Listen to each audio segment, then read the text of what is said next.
Hello children, myself Jagdamba Singh, welcome you all in political science class. We are continuing with chapter number 2, era of one party dominance, और इसमें हम लोग opposition party के बारे में देख रहे थे। तो उसी क्रम को आगे बढ़ाते हुए आज हम लोग एक नई अपोजिशन पार्टी के बारे में जानेंगे जो कि है स्वतंत्र पार्टी। और इस स्वतंत्र पार्टी का ये चुनाव निशान था। अब ये पार्टी एग्जिस्ट नहीं करती है इन इंडिया, लेकिन पहले 3 इलेक्शंस जो हुए थे उस समय तक ये पार्टी थी इंडिया में और अच्छी एक विपक्ष का रोल इसने अदा किया था। तो आइए इस पार्टी के बारे में जानते हैं कि Swatantra party was formed in August 1959 by C Raja Gopalachari. Shri Raja Gopalachari ने इस स्वतंत्र पार्टी को 1959 में इसे स्थापित किया। पहले राजा साहब जो थे, उनका निकनेम राजा साहब भी कहते थे उनको।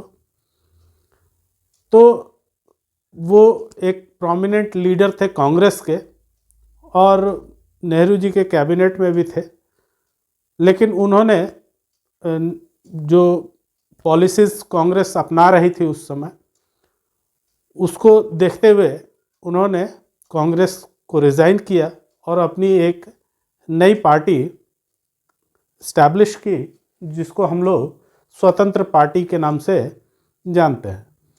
तो आइए देखते हैं स्वतंत्र पार्टी की आइडियोलॉजी क्या थी और वो क्या नाराज़गी थी जिसके कारण उन्होंने कैबिनेट से रिज़ाइन किया और अपनी एक नई पार्टी स्थापित की। Nagpur resolution of Congress called for land ceilings. Congress का एक सेशन हुआ था नागपुर में, जिसमें यह डिसाइड हुआ था कि लैंड सीलिंग को लागू किया जाएगा। लैंड सीलिंग क्या थी? तो बड़े बड़े जो लैंडलॉर्ड्स हुआ करते थे, जिनके पास काफ़ी ज़मीनें हुआ करती थी, उनसे लैंड्स को एक निश्चित मात्रा में ही ये कर दिया गया था लैंड सीलिंग में कि एक निश्चित मात्रा से ज़्यादा लैंड किसी के पास नहीं होगा और जिसका उससे ज़्यादा होगा उसको गवर्नमेंट ले लेगी और उसको लैंडलेस लोगों में उसको डिस्ट्रीब्यूट किया जाएगा।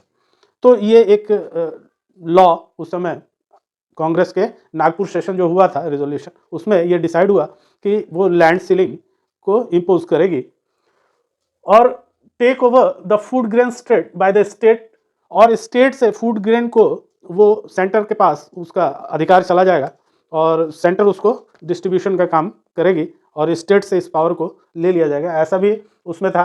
And adoption of cooperative farming, और कोऑपरेटिव फार्मिंग को प्रमोट किया जाएगा। तो कोऑपरेटिव फार्मिंग एक सामूहिक ढंग से किया जाने वाला खेती है, उसके बारे में बहुत डिटेल में हम लोग नहीं जाएंगे। तो कोऑपरेटिव फार्मिंग जो है उसको भी अडॉप्ट किया जाएगा। ये सारी चीज़ें ये बता रही थी कि कांग्रेस जो है वो जो कम्युनिस्ट पार्टी ऑफ इंडिया की आइडियोलॉजी है सोशलिज्म की, उसके तरफ टिल्ट कर रहा है, उसकी तरफ झुक रही है कांग्रेस।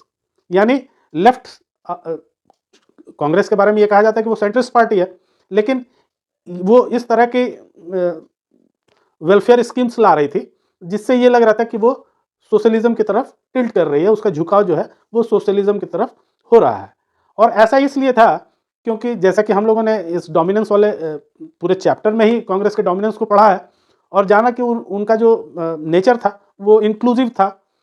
तो कोई भी पार्टी को वो स्पेस देना नहीं चाहती थी। तो सबसे बड़ी विपक्षी के रूप में उस समय कम्युनिस्ट पार्टी ही थी और कम्युनिस्ट पार्टी के आइडियोलॉजीज को अडॉप्ट करके वो कहीं ना कहीं कम्युनिस्ट पार्टी को और कमज़ोर बनाने की कोशिश उसकी रही उस समय, इसलिए उसका झुकाव सोशलिज्म की तरफ ज़्यादा देखने को मिला। तो ये सारी चीज़ें जब कांग्रेस लागू कर रही थी तो इससे सी राजा गोपालाचारी जो थे वो संतुष्ट नहीं हुए इन सब चीज़ों से और कहे कि ये चीज़ें नहीं होनी चाहिए, गवर्नमेंट को इतना इंटरफेयर हर चीज़ में नहीं करना चाहिए। अगर गवर्नमेंट इंटरफेयर करेगी तो उससे लोगों में नाराज़गी आएगी। ये सारी बातों को लेकर के मतभेद रहा उनका कांग्रेस से और इसको ही लेकर के उन्होंने कांग्रेस से रिज़ाइन किया और फिर अपनी एक नई पार्टी स्वतंत्र पार्टी का गठन किया। The party was led by old congressman, इसमें ज़्यादातर पुराने कांग्रेस के लोग ही शामिल थे इस पार्टी में, जैसे सी राजागोपालाचारी, के एम मुंशी, एन जी रांगा एंड मीनो मसानी। ये कुछ लीडर्स थे जो उसके प्रोमिनेंट लीडर बने स्वतंत्र पार्टी के। तो थोड़ा सा हम लोग आइए सी राजागोपालाचारी के बारे में पहले जान लेते हैं कि क्या था वो क्या थे, उनकी आइडियोलॉजीज क्या थी। तो बच्चों आइए देखते हैं सी राजागोपालाचारी के बारे में कुछ तथ्य जो हैं उनसे जुड़े हुए, उनको समझने की कोशिश करते हैं। सी राजगोपालाचारी 1857 से 1972 तक इनका समय रहा। He was founder of Swatantra party in 1959, इन्होंने स्वतंत्र पार्टी बनाई 1959 में। A lit writer and Congress leader, ये लिटरेचर के अच्छे राइटर्स में से एक गिने गए जाते हैं और एक अच्छे कांग्रेस लीडर भी माने जाते हैं। He was close to Mahatma Gandhi and member of constituent assembly, ये महात्मा गांधी के बहुत करीब भी माने जाते हैं। कुछ चंद लोग जो बहुत करीब थे महात्मा गांधी के, उनमें से गोपालाचारी जी भी थे एक। और ये जो है कॉन्स्टिट्यूएंट असेंबली के मेंबर भी रहे, इंडियन नेशनल कांग्रेस के कॉन्स्टिट्यूएंट असेंबली के लीडर रहे। और first governor general of India, ये जब ब्रिटिश यहाँ से गए तो अभी इलेक्शन तो हुआ 1952 में, लेकिन उस समय से जो माउंटबेटन जो आखिरी गवर्नर जनरल थे ब्रिटेन के, वो तो यहाँ से चले गए, लेकिन गवर्नर जनरल का पद अभी बना हुआ था और उस पर इनको नियुक्त किया गया। तो ये पहले इंडिया के गवर्नर जनरल और अंतिम गवर्नर जनरल, उसके बाद ये पद ही समाप्त कर दिया गया गवर्नर जनरल का। तो इनका कार्यकाल एज ए गवर्नर जनरल 1948 से 1950, जब तक हमारा कॉन्स्टिट्यूशन बना तब तक का कार्यकाल इन्होंने गवर्नर जनरल के रूप में बिताया यहाँ पे। और वो पहले गवर्नर जनरल रहे इंडिपेंडेंट इंडिया के, और आखिरी गवर्नर जनरल भी यही थे इंडिपेंडेंट इंडिया के। He was the first Indian getting Bharat Ratna award in 1954, और जो भारत रत्न अवार्ड है ये पाने वाले सबसे पहले व्यक्ति इंडिया के थे इन्हें 1954 में ये भारत रत्न अवार्ड दिया गया था। Minister of union cabinet letter become the chief minister of Madras state, और ये यूनियन कैबिनेट के मिनिस्टर रहे, यानी नेहरू जी के साथ इन्होंने कैबिनेट में भी एज ए मिनिस्टर काम किया और उनके सहयोगी रहे ये, और बाद में ये as a chief minister of Madras state भी बने रहे कुछ दिनों के लिए। तो इस तरह से हम लोग देखते हैं कि सी राजगोपालाचारी जी जो थे उनका व्यक्तित्व एक अहम लीडर का रहा हमारे इतिहास में। The party stood out in terms of its position on economic issue, जब ये पार्टी अलग हुई तो इसका मुख्य बिंदु इकोनॉमिक इश्यूज थे। वो इकोनॉमिक इशू को लेकर के ही स्वतंत्र पार्टी का गठन हुआ। The Swatantra party wanted the government to be less and less involved in controlling the economy, इनका ये मानना था कि सरकार को कम से कम इकोनॉमिक मैटर्स में दखल अंदाजी करनी चाहिए और कम से कम इन्वॉल्वमेंट गवर्नमेंट का होना चाहिए in the economy of the country.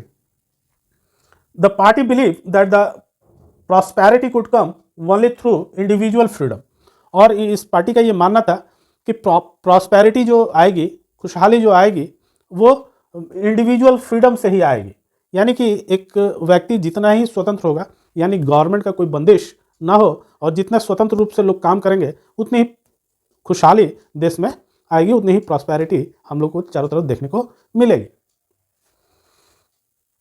It was critical of the development strategy of state intervention in the economy, centralised planning, nationalisation and public sector.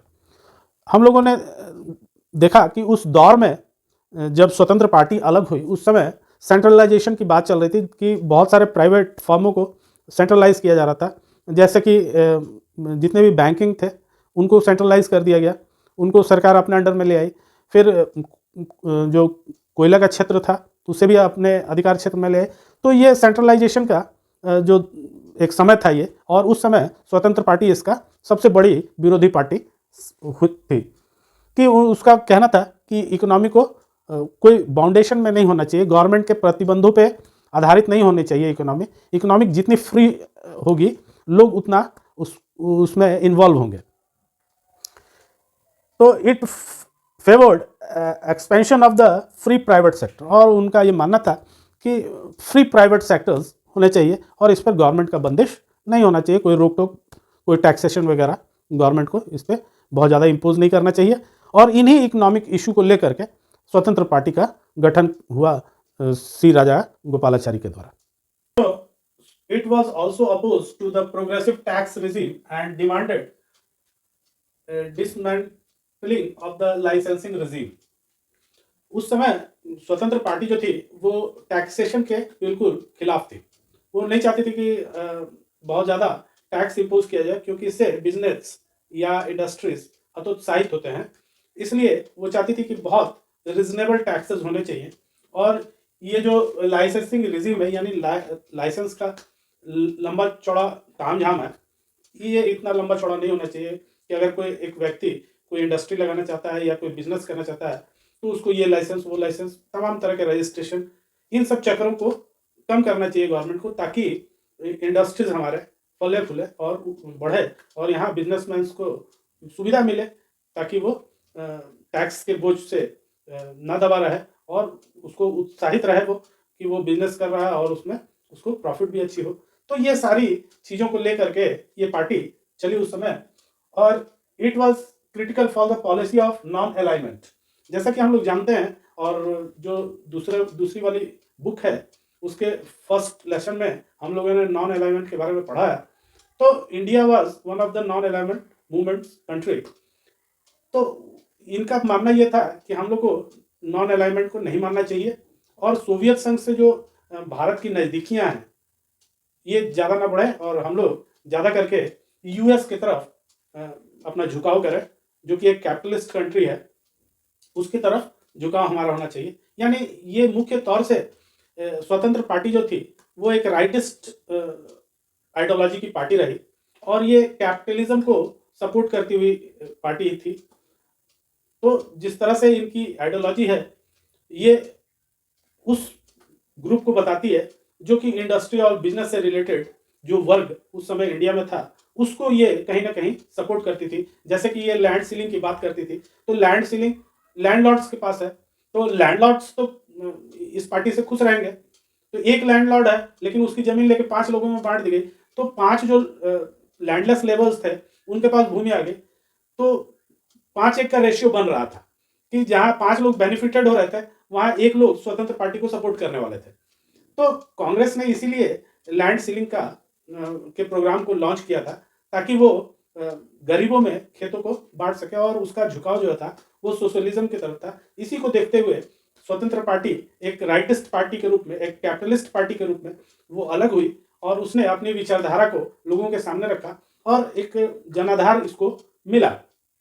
लेकिन वो जनाधार जो इसको मिला वो बहुत सीमित था, क्योंकि बहुत अमीर लोग बहुत कम थे। तो वही वर्ग जो एक कैपिटलिस्ट था या कहें कि बिजनेस मैन्स जो थे या इंडस्ट्रियलिस्ट जो थे, वो लोग लैंडलॉर्ड्स जो थे वो लोग इनको सपोर्ट करना शुरू किए।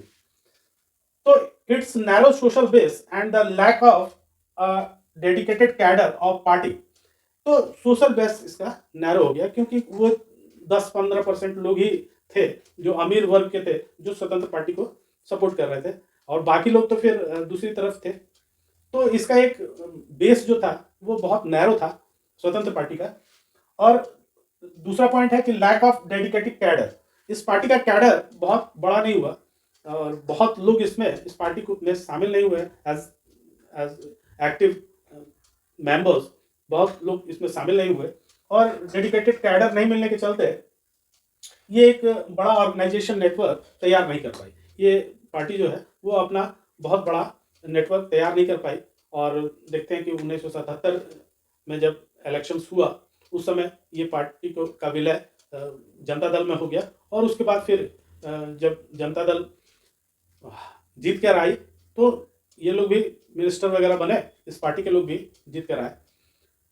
लेकिन उसके बाद फिर ये पार्टी आगे नहीं बढ़ी और वहीं इसका अंत हो गया इस पार्टी का। तो हम लोग देखते हैं कि ये एक राइटिस्ट विचारधारा की पार्टी थी, जो इकोनॉमिक इश्यूज को लेकर के कांग्रेस से सी राजागोपालाचारी जो थे वो अलग हुए और उन्होंने एक पार्टी को फॉर्म किया जो कि स्वतंत्र पार्टी के नाम से आगे हम लोग देख रहे हैं इसको। और इसकी विचारधारा जो थी वो इकोनॉमिक इश्यूज पे बेस्ड थी और जिसके कारण इसका बेस जो था वो कम रह गया और इसका कैडर बड़ा नहीं हो पाया, नेटवर्क की इसका पूरा नहीं हो पाया इंडिया में सही ढंग से, जिसके कारण ये पार्टी धीरे धीरे अपनी समाप्ति की ओर अग्रसर हो गई। तो बच्चों, उम्मीद है कि आपको स्वतंत्र पार्टी के बारे में समझ में आया होगा। तो समझ में आया तो दोस्तों के साथ शेयर कीजिए, लाइक कीजिए वीडियो को और सब्सक्राइब कीजिए। Thank you.